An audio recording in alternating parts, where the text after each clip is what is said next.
O ti njeri, kush po të mashtron dhe po t'jek për rrugës Zotit Madhreshëm. Nëse ikmi prej Zotit, veç tregom ku tjetër gjejmë strehim. Ku?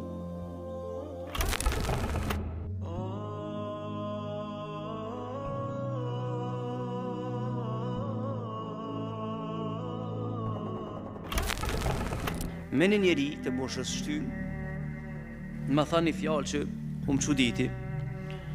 Hoxha tha, unë kam frikë, hoxhës po më thot, hoxha tha kam frikë me ardha në xhami dhe me anis mu fal, edhe me ndjek rrugën e Zotit.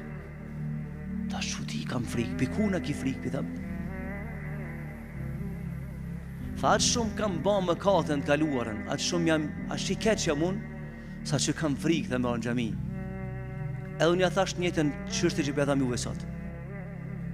Thash nëse ke ikë për Zotit, ikë për Zotit, a ke mendu të kush tjetër ke me shku për veset e Zotit? A ke mendu këtë opcion këtë jetë? Nëse për Zotit ta ikë, a ke mendu rrugën tjetër, dhe a ka opcion tjetër? S'ka opcion tjetër. Të Zotit Madhreshëm s'ka opcion tjetër. E që ky Zot që ti pas ke frikë për shkak gjënam i afru, ky po të thot afrohu, sepse do të afrohem te ti. Edhe ndrysho, sepse ka më ta mundsu me pa ndryshimin.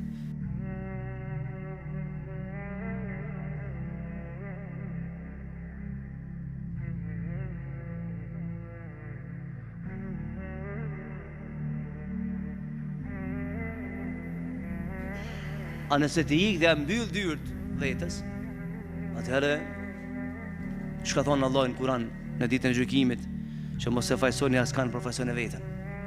Pra vëllezërit e dashur, ju që na përcjellni dhe dëgjoni, Ramazani është premia e vitit, edhe e jetës. Dhe ne kem qysh kem, ne duhet me pas guzim mu afru te Zoti Madhreshëm, me bindje të thellë në Allahun xhelle wala, me dëshirën më të madhe të mundshme që të reflektojmë karshi të kaluarës tonë, veprave tona, dhe të motivohemi për betejat e jetës, sepse jeta kësaj bote nuk është e lehtë.